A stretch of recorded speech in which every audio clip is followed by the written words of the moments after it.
What's up, everybody? It's the Golf on CBS YouTube channel. We're back. We were talking just a moment ago. I'm Shane Bacon, by the way. That's Patrick McDonald. Patrick got a fresh cut, looking sharp.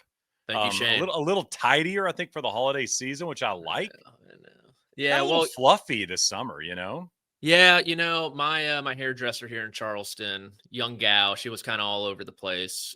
Took an Adderall and had 4 shots of espresso. She was telling me while she had I was wondering where you were going to go with the shots. I'm glad had it the was scissors espresso, yeah. in her hand, and she just kept on yapping, kept on A going. little shaky or what?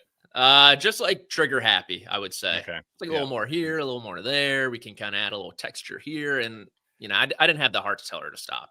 So Honestly, you look great as always. Been a minute since we caught up. Stuff's happening, always happening in the golf world. I did want to ask you, how locked in are you right now in terms of what's going on in the golf space? Ooh, locked in. I think on a scale of 1 to 10, I would probably say a 4. 4 out of 10, following the LIV stuff a little bit. DP World Tour, I think, has been great. Honestly, the FedEx Cup Fall, Shane, it's been kind of tough. A little tough. Been kind of tough to kind of get behind that. And I do have some takes about the FedEx Cup Fall, which we can get into. I think. Do you want to fire them off right now? I mean, if you're thinking about them, sure. I mean, I've been thinking about them for weeks. Yeah, I mean, let's go. I mean, it's interesting because the fall has always been opportunity season. Feels like this is the second year of the FedEx Fall. The third, I believe. Is that the third year? I think so. Yeah. We probably should know that. We do cover the sport. That's about a 4 out of 10. I'm probably less than that, but I mean, there's opportunity out there. I just don't know how interesting it is right now. So give me your take. Give me your first FedEx Fall take. Okay, my first take is I think if you finish inside the top 50, you shouldn't be allowed to play, because you see these guys. Like, what is this FedEx Cup Fall about? Like, the headliners have been Xander winning, Ben Griffin winning, Scotty winning. These guys don't need a win. They're just there for fun. Ben Griffin was there because he's a worldwide technology ambassador, right? He was, buying the video chips last time when that guy was speaking at the conference before the tournament.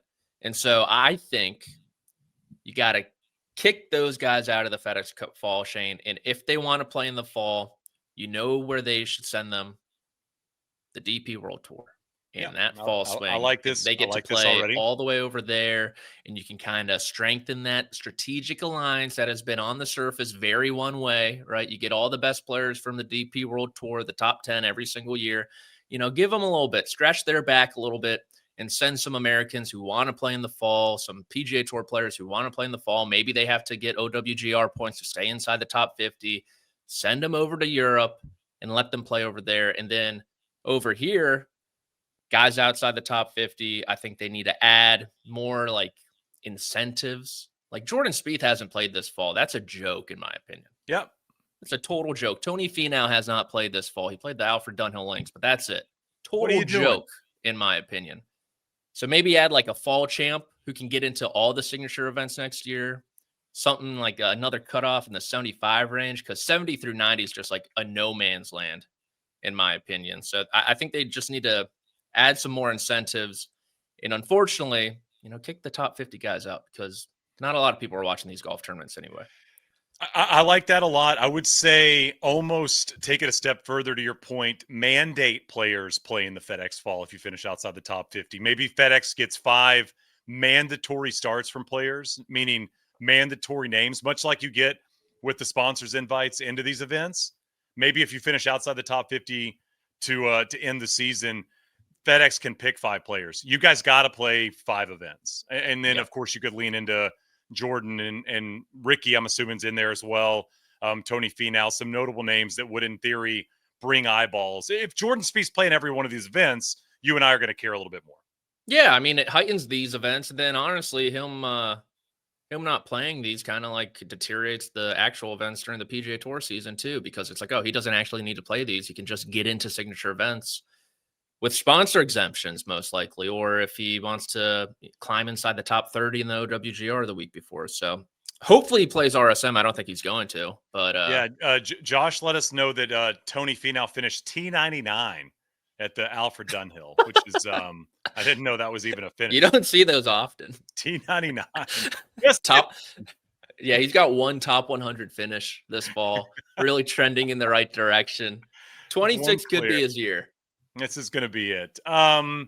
Man, Tony Finau, you talk about a name I have not thought about for a long time. Not good. Goodness gracious. I mean, there are those guys, and they're mostly LIV guys. We'll get into LIV in a bit. But Tony Finau almost feels like a PGA Tour level LIV player right now. I don't recall anything from him in 2025. So his last top 20 came at the PGA Championship T19. Just in. Maybe that's his thing this past year. Just one clear of the number. He is down to 149 in data golf, 78 in the official world golf ranking, and 77 in this year's FedEx Cup. So talk about no man's land, like 77. That is a prime example of just like, yeah, I'm probably too far out of the top 10 there to get into those signature events next year. And I think I'm going to be okay to get into all those full-time tournaments. So he's exempt through 27, it looks like. So, okay. Patrick, you mentioned something with the biggest names in golf, and so many people talk about this global tour thing, right? I mean, we hear so much about it from Rory and some of these players that talk about needing more global impact in terms of golf. Obviously, a lot of these guys, played in India a few weeks ago, which I thought was really cool to see. I know a lot of them got big checks to do so. Does not bother me. I like to see them play somewhere else. It was cool to watch that. Obviously, with Fleetwood getting the victory there. But, this is the opportunity time for those players to venture away from Florida and the PGA Tour. Obviously, we got a big stretch upcoming in Australia. You could obviously put together a big event in New Zealand as well. Maybe make that New Zealand Open a bigger event in terms of world ranking points and maybe even appearance fee money, things like that. New Zealand's got some of the best golf in the world, but really put the onus on the players 1 through 25 to lean into DP World and to lean into the Australian Open swing and the Australian golf swing and allow that to breathe a little bit. Because I think when these players go to those things, I turned on the Indian Open. I'm not going to watch that if those guys aren't playing. I mean, you're talking millions upon millions of players interested in, or millions and millions upon fans interested in what these guys do in their Rory and Scotty, and getting them in these fields does actually matter. And I'll say this, like I've been yearning for a little of impactful golf after the Ryder Cup. You get to this point in the fall series and you want to see the big guys play meaningful golf. I felt like that on Sunday watching DP World and seeing Rory make that run. Yeah, no, I'm totally the same way. And I mean, the formula is quite simple. It's just an interesting golf course with interesting players. And I think in India, I mean, that golf course is something you do not see at all on the PGA Tour. No driver. No drivers. Yeah. No driver for Rory. And then you had a great winner in Tommy Fleetwood, but you even had, Brian Harmon was in the mix. He was leading at one point. Ben Griffin had a good week as well. Josh and I talked to Ben, I think the week before the John Deere Classic this summer, and he was like, yeah, I'm going to start using golf as a way to travel a lot more. And, it kind of goes back, Shane, to like the PGA Tour, just like ending that little Asian swing that they had too. That was probably the best part of the fall swing, half a decade ago or however long ago it is now. CIMB Classic, man. JT stomping grounds. Yeah, 9 Bridges, right? You had Koepka playing good over there too. JT too, of course. Like, so it's the time of year to get more creative. Obviously, the PGA Tour added Asheville and Austin, which are kind of funky, crunchy cities, which will be interesting to see. A lot of breweries in those two cities, I feel like. And it seems like the fall is expanding also, Shane. Based on my math, 26 is going to have one more tournament than this year. I'm guessing the purses are going to be substantially lower, though. Yeah. Interested to see what how that kind of shakes out. But expanding the fall and trying to add meetings somewhere is just, it's a tough cookie to crack, I think, for Rolap. What do you have else in terms of things that you've noticed with the FedEx Fall? Anything else on your list? I would say those who are playing not out of necessity are playing a lot better. And you think about the guys who are playing with house money, it's obviously the better players. And this kind of stretches back to the first FedEx Cup Fall where you look at the winners there. It was like Tom Kim, Ludwig after his Ryder Cup. Last year, you had a guy like JT Poston win, a guy who's won multiple times on the PGA Tour. This year, a bit more height. And I think Morikawa's last win was in the FedEx Cup Fall too. He didn't necessarily need to play, but you have Xander, Scotty, Ben Griffin, of course. And then even someone like Michael Brennan, probably the win of the fall. That's all house money, right? Like he's not playing to lose his membership on the PGA Tour. He's already got his Korn Ferry Tour membership locked up, and he just skips that step and really fast forwards his career. And you could say the same with McCarty last year, where it was pretty much all house money with that 3-win promotion. So one thing I'd also like to see, Shane, is no rookies finished inside the top 50 in the FedEx Cup this year, with Brennan now technically being a rookie. That is 36 players. I feel like, adding maybe some Korn Ferry Tour grads into these fields, a little bit of a preseason, a little bit of a runway so they can get their feet underneath them and possibly fast forward their careers like a McCarty did last year, I think would be beneficial for both the tour and those rookies. Because, I mean, it's tough sledding on the outside looking into all these signature events. Yeah, I mean, with the change, obviously I broadcast all the Korn Ferry Tour all season long. With the change from 30 to 20 cards this past season, a lot of the drama was kind of pulled out of the championship because there were basically 2 spots that were kind of floating. When you talk about that top 20, something I've really thought about is, to your point on the rookies getting opportunities in the FedEx Fall, is if you finish number 1 on the points list, you get a invite into the Players in the U.S. Open the next year. There's not really any other incentive outside of top 1, right? You could talk about shuffling, things like that, but that'll happen typically in the start of the next season on the PGA Tour. I've thought about like top 5 getting FedEx starts. Like if you finish in the top 5, considering we've lessened the amount of PGA Tour cards, maybe top 5 on the KFT points list at the end of the year gets into those FedEx events, or maybe gets into the first 3 to give yourself opportunity to play into the other ones. But I do wish there was a little bit more to play for at the end of the season on the Korn Ferry Tour, because outside of finishing atop the list, and Kiefer kind of locked that up with basically 2 events left to play, guys like Smotherman and Neil Shipley could, in theory, just skip the championship. They don't even need to show up outside of the money. So maybe incentivizing those guys. And I think Neil Shipley's a guy you want to see play in these events, right? I mean, he's the type of player you're going to maybe pay, or at least turn the TV on to see compete. And so I'm with you. I think that would be a smart move for when you're thinking about the future, right? I mean, thinking about the future in terms of what's going to come next, it seems like the KFT guys are that future as we move forward. Yeah, and the people who are watching golf this time of year are like the biggest fans.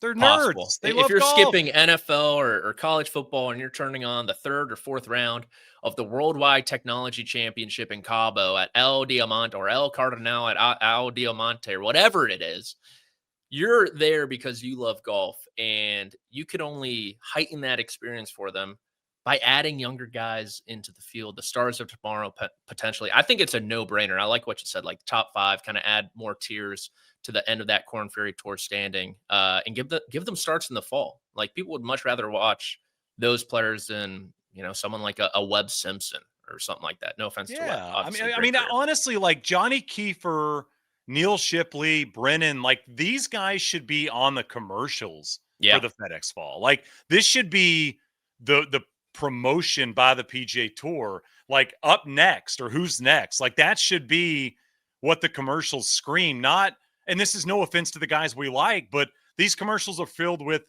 guys like what, I mean, Max has been a big part of this. I mean, who else have they been focusing a lot of their attention on? I mean, that space where the guys have kind of fallen off a bit in terms of their tier as players. Let's lean back into the guys that are up next, because that's what the FedEx Fall should be, is who's next with the PGA Tour. Yeah, like you look at this week's tournament in Bermuda, the top players are Rico Hoey, Chad Ramey, Nico Echeverria, Patrick Rogers. Like, Patrick Rogers is like the perpetual FedEx Cup Fall type of guy. Like, I think we've run our course with Patrick Rogers in the FedEx Cup Fall, him kind of teetering in and out of the Aon top 10. I don't know. Yeah. I don't know where he is currently. He's 63. He's 63. Okay. Got that Aon in there. Way to go. T6. Like, we need the Aon Next 5 Korn Ferry Tour. Get them sponsored. You got anything else on FedEx Fall Patrick takes? I don't think so. I think that was kind of it. I think it was pretty good conversation in terms of some events that I don't think a lot of people outside of your point, kind of the diehard golfers, are going to pay a lot of attention to. I will say attention necessary, attention given, and attention as it should be. The DP World Tour run right now. Give me this in my veins. Morning golf, wake up early, big names in the field. I'd say this part of the DP World Tour schedule, the only one better is that run with the Scottish Irish into the Open Championship. Like, this is perfect coffee fall golf. Wake up in the morning early. You got big names competing on some crazy golf courses, and you got a little history in terms of what you see weekend and year in and year out. I love this stretch. I think it's great, and the DP World does a great job with this. I love it too, and I feel like Rory in particular is kind of always tinkering this time of year a little bit, where he gets off that run at the end of the year.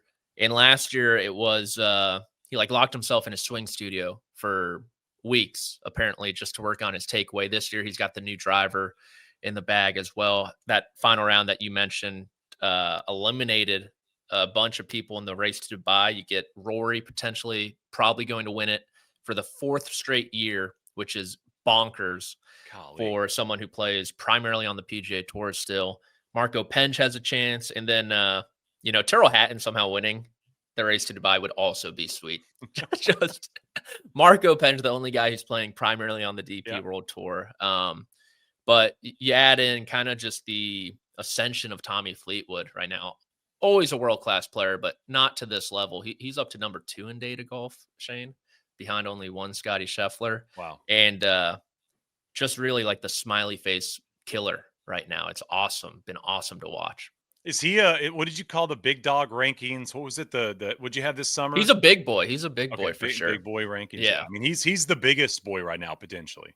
Yeah. He's it's just funny how 3 months you can just change the perception of you completely. 100%. And I think it's a really good learning opportunity for everyone out there to not be so quick to rush to judgment. Well, you think about, and I think about this a lot in sport, is like changing the perception of who you are and what you're capable of doing. Peyton Manning obviously did this in the NFL in terms of what we thought about him in terms of a playoff quarterback. I think about Novak Djokovic a lot. Mm-hmm. Early in his career, he was kind of captain double fault down the stretch. Then, of course, flips that around, and now most accomplished, male tennis player of all time. Even in golf, David Duval, Payne Stewart, players like that couldn't get it done. Phil for a minute. Yeah, and then does get it done. What we've seen from Tommy Fleetwood is, it's like the chef that can taste what he's trying to make. Like, I can taste it. I just can't quite get there. He was tasting a lot this year, right? Mm-hmm. In the last couple of years, he's been close to perfecting the menu. And it feels like he's finally figured out a couple things. I'm assuming those are mental things for him, but everything's starting to make sense and taste great. And for Fleetwood, I'm watching on Sunday, 30-footer, 25-footer. I'm shocked if they don't go in down the stretch. I was surprised he lost, but the fact that he was making the push like he did, it took Aaron Rai, 3 birdies in his last 3 holes to tie him and get in that playoff. Tommy Fleetwood is scary, and I keep looking at the U.S. Open next year, and if he could keep this going, I would be shocked if he doesn't win a Shinnecock. I just think the way he's playing, and with that golf course and his history there, I think Tommy Fleetwood's going to be a major champion in 2026 for sure.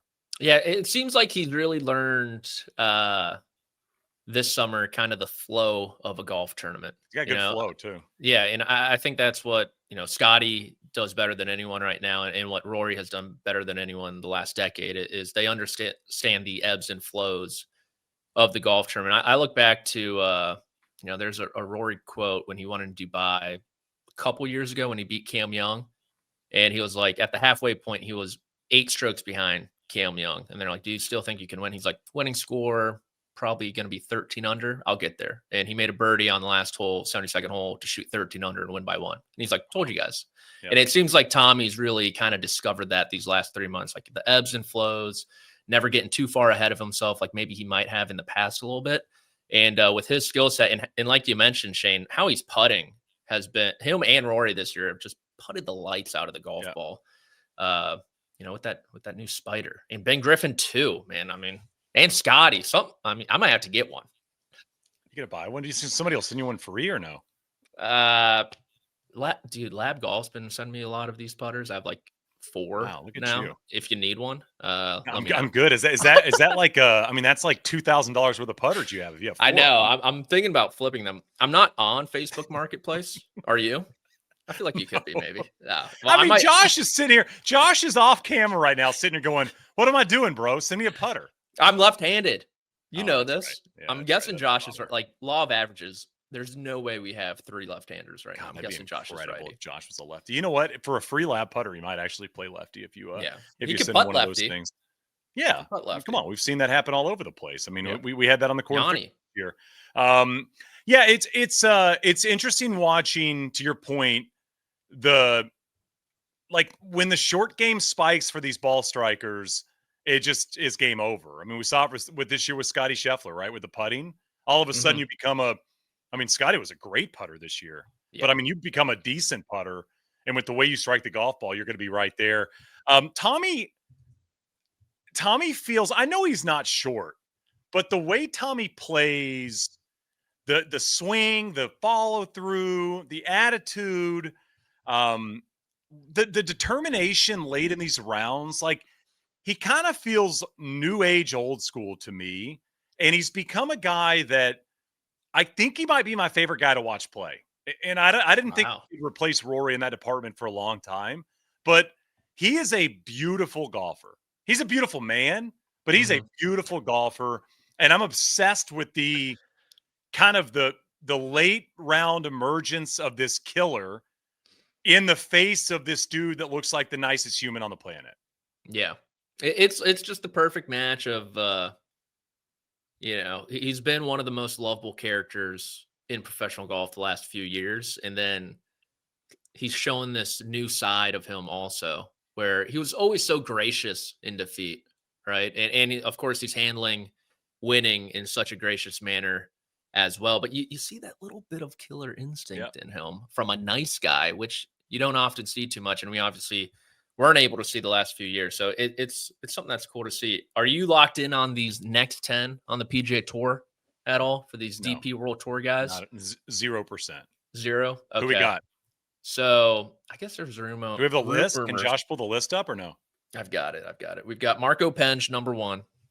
He's got a chance to win the race to Dubai this week as well. I think he needs a win and Rory to finish second alone or worse, and a few other scenarios. Needs a lot to happen.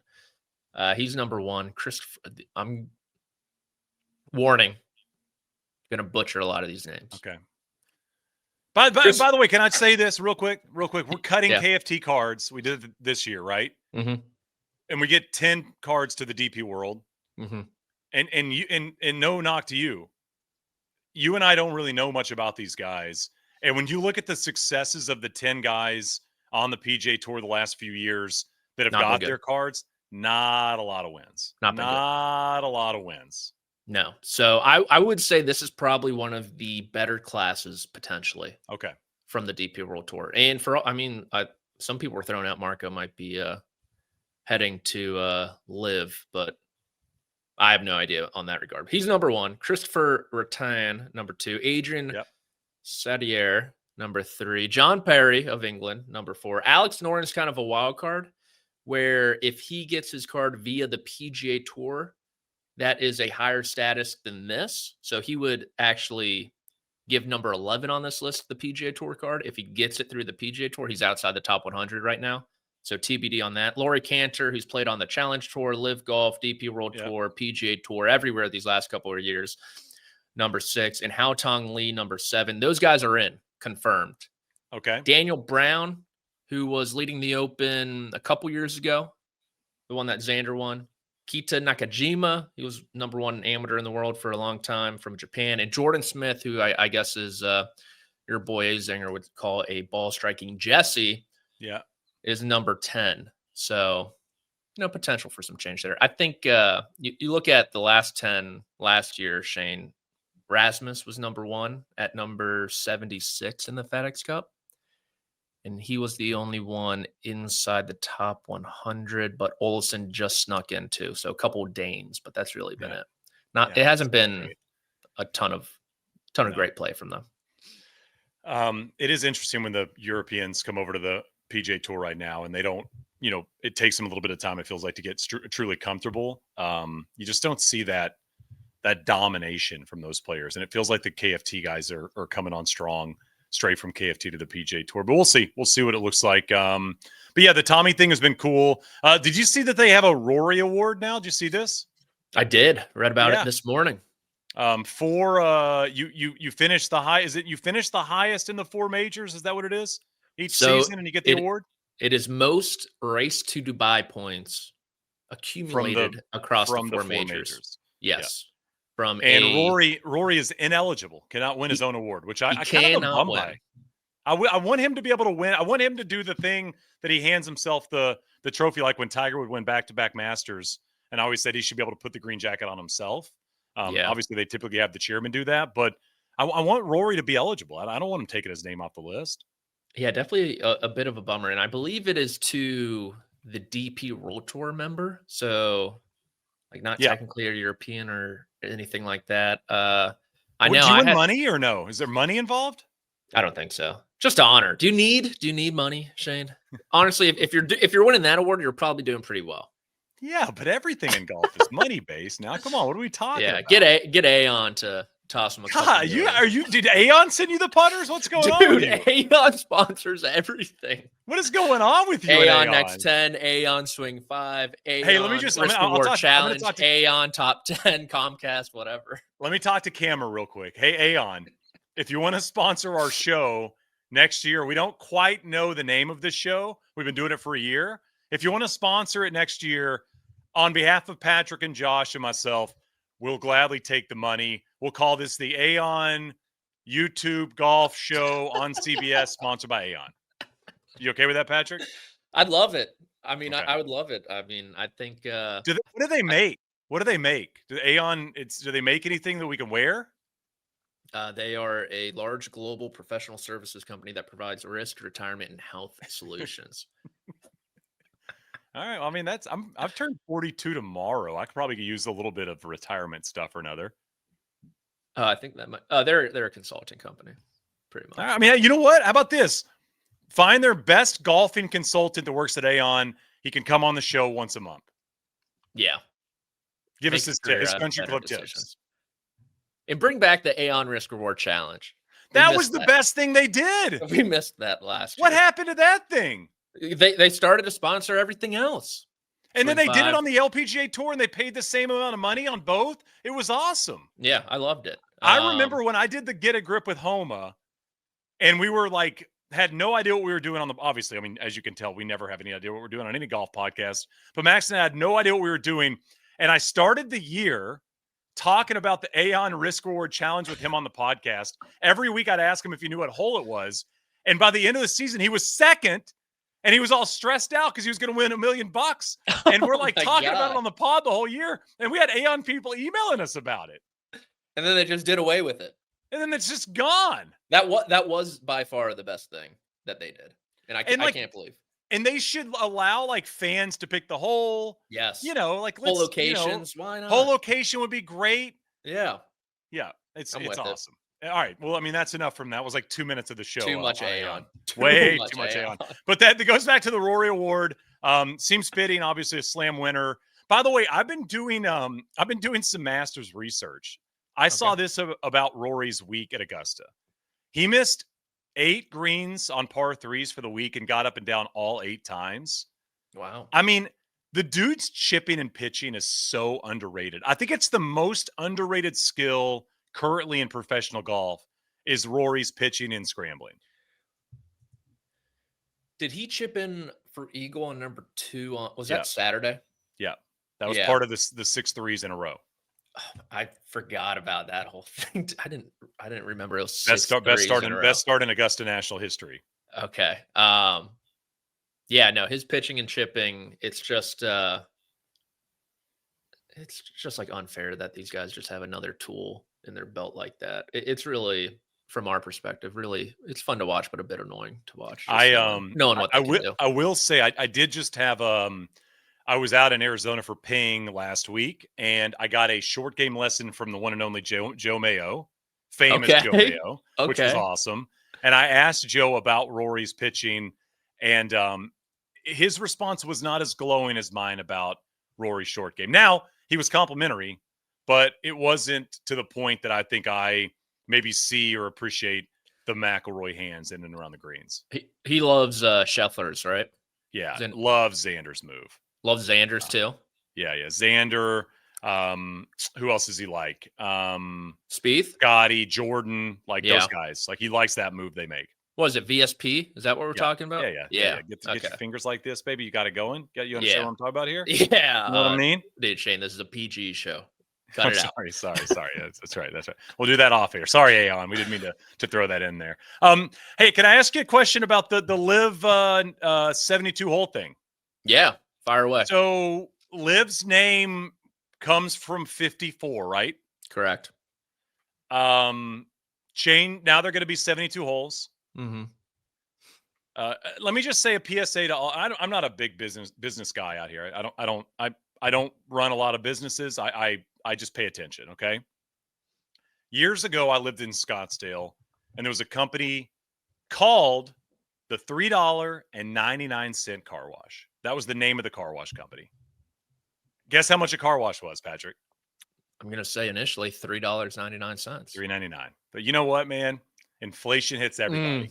Got to spike that bad boy up. Had to change all the signs. Every sign they had out front, signage, towels, to $4.99.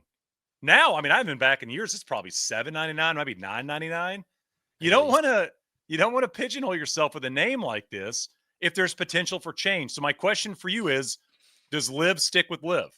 Yeah, I think they do. Okay. Because Yasser went up on the stage, I believe, in London at the Centurion Club many moons ago, the first event ever. There were trumpeteers on the first tee. I believe a flash mob later that year too. And he said 54 represents the perfect score in golf. Okay. 18 under par. And he offered Shane a $54 million award if anyone ever shot that. So I think they're going to stick with it. Okay. Is that the reason Bryson has the YouTube thing? Is that in pursuit of this number? I'll give this to Bryson. He was close at the Greenbrier when 58? He shot 58. Yeah. So the glass half full type of thing, joking, tongue in cheek, is these guys now have another opportunity, another crack every week at potentially shooting 54. And it seems, they're breaking 60 pretty often over there. Yeah. The Matt McCarty story you told us about, I was trying to shoot 58. I wasn't trying to shoot 59. Like, I'm going 58 or bust. This is, jokes aside, the right move. I think you got to go 4 rounds. I think obviously trying to chase down OWGR points is important for LIV. I think LIV understands, at least to this point, you kind of still got to make this stuff golfy. And I think the next move for me is shotgun start the first 3 rounds, but go to tee times on Sunday. I think would be smart in terms of next moves for LIV. Just knowing where the finishers finish is important, but knowing where everybody is out on the golf course, all that stuff would be nice. But I think, again, you got to do this at some point. I think it was probably the right move, considering you want your players to be in the big events and you don't want to have to lean on invites for the next 5-10 years. Yeah, I'm a little torn, honestly, Shane. I don't think the 54 hole thing was the end all be all for the OWGR. If you go back to the initial application, the problems they had were, one, it was a closed shop, which, to their credit, they've tried to improve upon with an additional spot in the international series, an additional spot in the promotion series. And then they really didn't like how the team golf affected the individual golf. I think that's when, Sebastian Munoz pretty much said he was just trying to lag a putt up close to make sure his team won, even though the putt was to force a playoff in the individual competition. And they're like, yeah, that really can't be happening. And there's a couple 54 hole tours out there who get OWGR points. The Clutch Tour, which I did not know was a thing. That's over in Europe. And then MENA, which Is it like a Kevin Durant deal? What is that? it's like below the Challenge Tour. Okay. So it's like the Hooters single Tour or A something like ball. that? Yeah, Hooters Tour, whatever. And then MENA, which LIV like tried to hijack That's back right. Yeah, I then. remember that. And they're coming back too. So I'm a little bummed that they changed it just because more or less it's them admitting that the first 3 years of this league was just a complete clown show. It is. Okay, let me ask you a question. Honest question. Is LIV a clown show? The first 3 years, absolutely. Now, you throw O'Neal in the mix. He's trying to do all the right things. You get to 72 holes. Obviously, I think that's, a play for OWGR. I don't think anyone's denying that. I think that could be a play for maybe co-sanctioned events too with other tours now that there are 72 holes like everyone else. I think that's an angle they might be vying for. So it definitely, I guess you could say, legitimizes them a little bit. But you look at everything that they did, who was running the show over there. I think them touting, we're so different, we're going to change golf, 54 holes, fast pace. You just have pie on your face right now if you're LIV Golf. Well, and I think, one of the things I've thought a lot, because I mean, we live in a time in our lives, in a time in history where you've kind of got to be one way or the other across the board, not just obviously in sport, but in everything. You kind of can't live between the 40s, if you will. I've not been one of those people that wanted to hate on LIV because it's LIV. I wanted to look at LIV for what it was and to see if there was potential. There was definitely events. The Australian event comes to mind that I thought was awesome. There's been great, playoffs with the team stuff that I think is great. I've talked to players on LIV that have talked about how fun it is at times. But one of the biggest issues I think with LIV is the seriousness of the players. And when I say that, I mean Bryson, I think, takes golf real serious right now. I think Patrick Reed still takes golf very serious right now. But I don't know if Brooks or Dustin or Phil or Ian Poulter or Lee Westwood, on down the list of these players, look at this as serious golf per se. And when they don't think it's serious, we can't take it serious. And I think your biggest star does. But outside of that, there's not a lot of seriousness between the ropes. And when that's the case, it's hard for us to take you serious. So finding seriousness within this sport, I think, is really important. And I think the young stars of LIV, Joaquin Niemann coming to mind, obviously, playing well in the big global events, the major championships and beyond, helps LIV out. And that has not been the case. So I think until the golf on LIV feels serious, it's hard for us to look at it as a serious golf event. And I think you and I could say the same thing about a lot of PGA Tour events. Yeah. So this isn't only LIV based, right? I think we just did a thing on the fall series. Doesn't feel real serious in terms of golf. And I think there's plenty of PGA Tour events we could point at as well. I just think in terms of LIV as a whole, outside of 2, 3, 4 guys, it feels like dudes are out doing it because they kind of have to.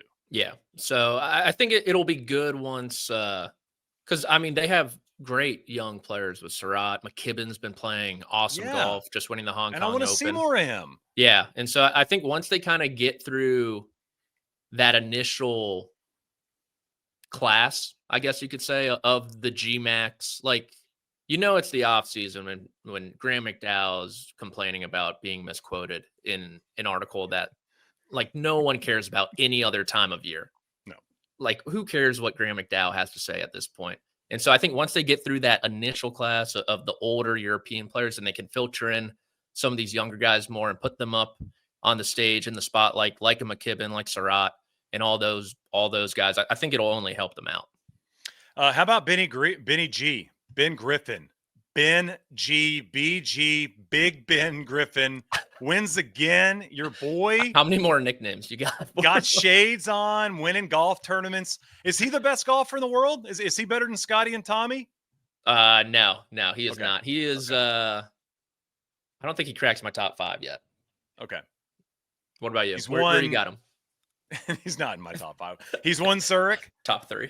He's won Schwab, and he wins this weekend at the WWT over, as we've talked about, not the best of fields. But, I like watching guys win when they're on these level of stretches. You think about players that have had these runs. Was it Mark Wilson a few years ago, maybe 2011? Just catches fire and wins a couple times in the same season, has opportunities. And to take advantage of those opportunities to actually get the trophies is huge. I mean, if I give you over under 5.5 career wins for Benny Boomy, where are you going? Dude. Just an unbelievable amount of nicknames for 5.5. Benny Booms.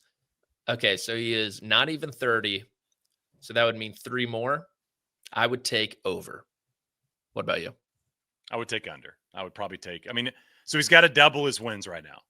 Yeah, I think next 10 years he can get through. Yeah. I think you'd probably get a bad number for the over. I would probably take the plus number on the under. Again, this has been the year and he's won and it's been crazy, but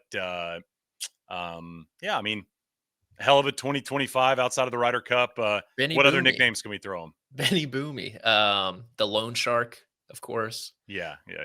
4 Eyes. New Age Boom Boom. Can we give him the new couple's Boom nickname? Boom. Yeah, I like that. Now Benny Booms is great, right? Yeah. I was telling Josh when I was flying to the Ryder Cup, I started a Benny Booms chant in the airport, and people were just like staring at me like, "Yo, don't do that." They didn't go for it. Nah, they didn't like it. TSA came, cuffs, everything. Not good. And they all knew who you were talking about, right? Correct. Yeah. Just a lot of European fans, I'm guessing. I don't know if a chant in an airport is going to go well. Maybe don't cancel our flight right now. A Benny Booms chant in the airport's not going to do it for you. I will say the Instagram trend of the guy with his wife and girlfriend that does the influencer video. Have you seen these with the people? Oh, so good. Like in a restaurant. It's one of my favorite trends. Hey guys, look at the ravioli. It's so good. We're back here again at Olive Garden. Little hole in the wall. Whoever started that trend, kudos to you. By the way, we talked about LIV and seriousness. It didn't even mention John Rahm, but I think that probably says everything you need to know about where we sit with LIV. Before we go, it is officially winter where I live. Is it winter in Charleston yet? The feel like last night, Shane, in the teens. Yeah, it's never felt like that down here. So officially winter. By the way, I might be coming your way in about 2 weeks. I'll let you know, because if we do, we're going to play a little bit of G if we can. You could bring out your 4 putters in your bag and look like Adam Scott from St. Louis. But I was going to ask you about winter golf. Do you have a temperature cutoff in terms of when you'll play? So I saw this online maybe last winter, and I hate that I can't credit. It was maybe an aggregator account, maybe a podcast, one of those in that realm. So I do apologize, but I saw someone say, by the way, kind of a negative tone about, this is what we do. I know. Well, we're a YouTube show. We're not a podcast. That's right. Somebody talking about want to be caught way more professional than that on a podcast. That you should be able to break the temperature on 9 holes. Like that should be the barometer. Pretty much. Oh, man. So like you, for instance, you can shoot like 34. So you could play when it's 34 degrees outside. Someone else, mid-level golfer, 42, maybe not. That's kind of on the edge. So it's kind of like the white belt waist size thing. I actually kind of like that. That's pretty good. Kind of is.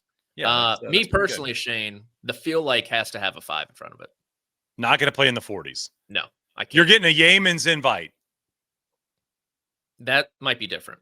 That's what I was going to ask next. Okay. But largely, I'm just not that guy. I'm not that guy anymore who needs to go out there, grind, work on the swing when the feel like is 43, a little windy, sun's not really out there. I got better things to do right now. I'll come back in the new year when it's a little bit warmer out. But if it's a Yemen's invite, that obviously changes everything. All right, let me give you I'm going to give you cold, I'm going to give you wind, I'm going to give you rain. What is the least likely Patrick's playing golf in? Cold. You're going to play windy, rainy day over cold. I love playing in the wind. Wind is so much fun, in my opinion. Cold, you're telling me like mid-30s, not doing that. Yeah. Windy and feels like 50, in. Rainy feels like 50, probably not in. So windy is number 1 I'm playing in that, like 10 times out of 10, 11 times out of 10. I love that. That does not affect me at all, just my score. And then I'll go rain, then I'll go cold. So I have a Friday tee time at the best desert course in Arizona, maybe the best desert course in the country, maybe the best desert course in the world. And it's supposed to rain on Friday in Arizona. It's tough. What's the temp? I'm gonna play. It'll be Arizona cold. It'll be 55, 60. Oh, you got to play. Got to play and in carts, which I think helps in the rain. Yeah, but if it's cold, you got to walk. Also, in my opinion. Yeah, you can't ride in cold. Yeah, and you can't ride in wind either. I think you walk in wind as well. Riding in wind is tough. Yeah, it's just whipping across you. Have you ever been like a cart heater type of guy, like someone who tricks out the cart and all that? So I grew up at a golf course in East Texas, like a little 9-hole golf course. It's actually this course right here over my shoulder, the little layout there. You can see there, but all the members owned their own golf cart. So you didn't rent the cart. They had a cart barn, and you bought and owned your own golf cart. And there were some serious, like, layering, heating situations in the winter there. I started in high school. I started a cart washing business. Okay. No big deal. Entrepreneur. You know business. Yeah, there you go. 10, 12, $15. I think it was $10 to wash your cart, 20 if you had the cart cover on. Okay. Because those things suck to wash. Yeah. And people would have multiple heaters all inside of that bad boy, in the cup holders in the back. But I never got into it. I don't think I've never been a big propane guy. I don't like dealing with propane. It's probably runs out. Yeah, it's always low for me, I feel like. Yeah. I feel like we could get a golf cart company to sponsor this show. So wow. I think that could be an angle there. Dude, they're all over Charleston. So Josh didn't realize that the reason we wanted to do this show was to simply pitch the show, our YouTube show, to businesses out there. Okay. Well, I have my golfing dilemma on Friday for you. Let's Shane. go. It's not a dilemma. I have to go. It's in Williamsburg, Virginia. It's going to be a 6-hour drive. Already looking forward to that. Man, wait. 6-hour drive? Yes. It's so I got to do it. Well, that's 12 in the car. You're not doing the same day, right? You're going the night before? No, night before, hanging out with friends. 6 is brutal. Is there a cutoff for driving for you? 8's the max I'll do. God, 8's a lot. 6 is a lot, man. 8's like, 4 hours stop and then go. Like, you're in this 6-hour drive. Not to cut you off on your story, but 6-hour drive. Let's break up podcast, music, talking to people on the phone. A lot of talking to people on the phone. I'm calling people who have not heard from me since college. Just everybody in your phone. Hey, what are you doing, man? Ex-girlfriends. Yeah, so I'm looking for a job. Is your company you want to sponsor a YouTube show? Yeah, you want to sponsor. Do you know anybody that works at Aon? Show? It's not technically a podcast. That'll take about half an hour to explain. So that you know what? You have to get those calls. You're there. Sometimes it'll be FaceTime too, which is a little bit dangerous. That's a thing. Well, yeah, like I'm not looking at them, but they're looking at me, type of thing. There's some friends who only want to FaceTime me. They need to see this beautiful face. That's another thing I've run into in Ubers a lot lately, Shane, which I don't like the trend of. The drivers are just watching YouTube when they're driving. Have you gotten into that at all? Have you run into that? It's like it's every other driver I've gotten. What do you say anything? No, I'm like, all right, if I die, I die. Are they watching our show? No. Damn it. No. Tell them. No. Next time, tell them. We are in cars, technically. Yeah, that's right. We're in billions of people's households. But I will go probably like a couple interviews, I would say, that I'll like have teed up and then music. But here's the dilemma, or what I'm facing. 40 degrees, 9:30 shotgun start, 4-man scramble. Is that the worst possible scenario you could ever envision? Why are you doing this? I have to. It's like a charity outing. So I got to do it for charity. Kind of feels like you just threw charity in there because you knew I couldn't make fun of that bad. This feels like you got suckered into something. Wait, 6. I mean, like, can we, Josh? I need you to cut this and put this on the socials. Patrick, one more time, what you're doing. How far is the drive? What's the golf situation? All right, so I'm driving 6 hours to play in a 4-man scramble that has a 9:30 shotgun start in Williamsburg, Virginia, where the temperature at first tee will be roughly 40 to 45 degrees. And I hope this does go on social, because a lot of people who follow me will also be playing in this, and they'll be like, dude, why are you complaining about this, this charity outing that we're doing together? Do you hate charity? And to them, I'll say, no, I say this, happily. But all right, cut the social camera off now. Yeah, I can't believe I'm doing this. I mean, this is crazy that you're doing this. Yeah. So the scramble has become the worst golf format just because it's uncompetitive. I hate it. The fact that you don't, I will say this. So how many groups do you think are going to be at your thing? 40? Yeah, probably 40. Yeah. I wonder if you could hire, if it was a real honest golf tournament. I've thought about this. If you could hire 40 junior golfers or 40 something or another people, somebody that you could pay hourly to, somebody that would care to do a job that gets paid $10 an hour, and you just have a score with the group. So at least you could have honest numbers at the end, because the fact that you're teeing up at a golf tournament, knowing it's almost inconceivable to win the golf tournament, and if you do play well, everybody's going to think you're lying. Mm-hmm. That's scrambles suck. Yeah. Everybody thinks everybody's lying.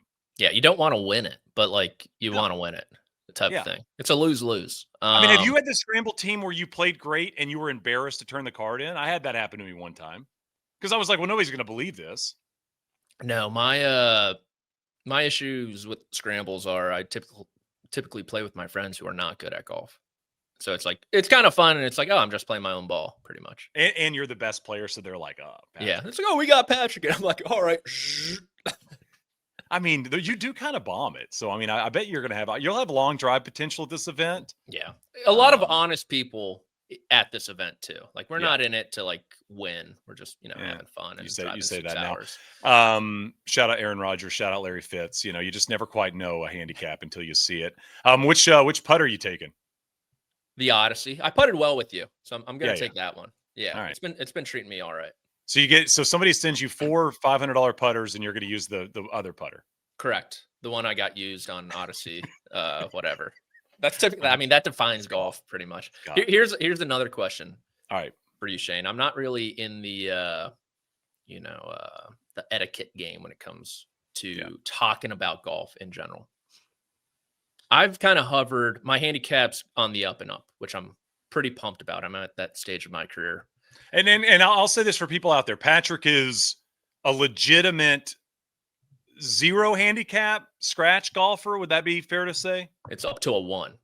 Okay. Yeah. I mean, you're up to a 1. You're a guy that's going to show up and shoot around par at a golf course. Good driver of the golf ball, good putter most of the time, that kind of stuff. Yeah. And so I've hovered between, I would say, a +2 and 2 for the last decade. Okay. Pretty much. This whole time, when people ask me my handicap, no matter what in that range, I've said I'm a scratch golfer. Is that fair or not? Yeah. Okay. Yeah. Cool. At what point do you go specific? I don't think you ever have to. Okay. I think you can just say scratch. All right. I think when you say you're a plus something, it's, excuse my language, kind of an asshole thing to say. I think so too. Like it's like your scratch is all you got to say. Yeah. Like I'm a +1. Yeah. I mean, if you're a +1 means you can shoot 78, like you can have a day where you shoot 78. And I've had days. I did that one time. I was in Hawaii on our baby moon with our first kid. And I get this invite to play legitimately one of the greatest golf courses on planet Earth. This course called Nanea. I'm having lunch next to some guy, and he goes, "Are you playing golf?" I just got done playing golf, and he goes, "Yeah, have you played Nanea?" And I'm like, "No, I didn't know what it was." It's this David McClay kid course. It's unbelievable. Like Charles Schwab built it on the mountain, perfect. Nobody's ever out there. I probably shot 82. Just hit it awful, And the guy's probably thinking. Same thing. Like, what's your handicap? I'm like a 0. Guy probably thought I was a complete schmuck. But you're going to have days like that when you're us, Mm-hmm. So that's what I had to ask. I feel like, handicap discussion's hot and heavy in the street. 54 minutes on this show. How about that? Wow. Can you believe that? That is poetic. I'll tell you that much. There you go. 54 minutes. We could probably extend it to 72 if you wanted. We could keep going. We could rank all the weather out there in how to play them.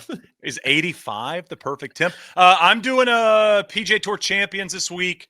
The last event of the season, Charles Schwab Cup Championship. I'll be hosting that with Mr. Paul Azinger. I think John Cook and Mr. Sluman are down on the grounds at my old country club that I was a member of for a few years, Phoenix Country Club. So pretty cool for me to get to do that. Obviously, I played a ton of golf at that golf course. It's an awesome golf course. So that's Thursday through Sunday on the Golf Channel. So yeah, if you're a golf sicko and you got to this point in our show, that'll be what I'm doing over the weekend. If you want to watch a little bit of golf to wrap up mid-November. Love that. Stuart Sink is going to be my official pick to win. I told you I'd give you one of that. Alker's going to win it, man. Okay, well, way to just. I'm just saying like the way he played a couple weeks ago, and then this golf course is the perfect golf course for him. Yeah, apparently, my buddy told me yesterday he played it on Tuesday. He played it on Friday, and he said it was really firm fairways, which is exactly what you want if you're an Alker type. Because Sink still bombs it. Alker hits it fine, far, but he's more of an accurate guy. He hits that kind of low bullet penetrator. You can get 20, 30 off those firm Arizona fairways. So I like him to repeat in terms of the Charles Schwab Cup and take another one. You probably know better than me. Alas. On my docket, I'm seeing producer Josh next week at the RSM Classic. So what are you guys doing there for a little field trip? We're going to interview a few golfers trying to start up this new little series we're doing. Hopefully it gets sweet. Is that going to be on the CBS YouTube page or where? Should be on the CBS YouTube page. We'll cool. see. Josh and I will have to get in the lab together, edit it up, make it look all nice and pretty. But kicking it off at the RSM, finally get to meet the man on the ones and twos. It's been far too long. Unbelievable time. And also, I think we're going to get Johnny Kiefer on this show maybe for next week. So keep an eye out for that. Been talking to Kiefer and trying to get him to jump on, pick the brain, talk about his year on the KFT and beyond. That'll do it for us. Appreciate you guys, obviously, sticking with us. Hope this was enjoyable, or if not, that's on you. You spent an hour with us. Maybe find something better to do with your life. That's probably what I would tell you to do. Make sure you're layered if you're playing cold weather golf. Patrick, I'll need a full recap on the drive and the golf and the scramble and all that stuff. I'll give you a call. That is crazy. Yeah, it's going to be wild. Don't FaceTime me while you're driving. I'll get that. But yeah, like I said, I'll be on this weekend, PGA Tour Champions. Check out the YouTube page for more content. Read Patrick. I'm sure he's got some stuff coming up. And we'll be back in the next couple of weeks with some interviews and more of this, whatever you want to call it, golf banter. I don't know what you want to call it. But this is the show. Thank you guys for watching.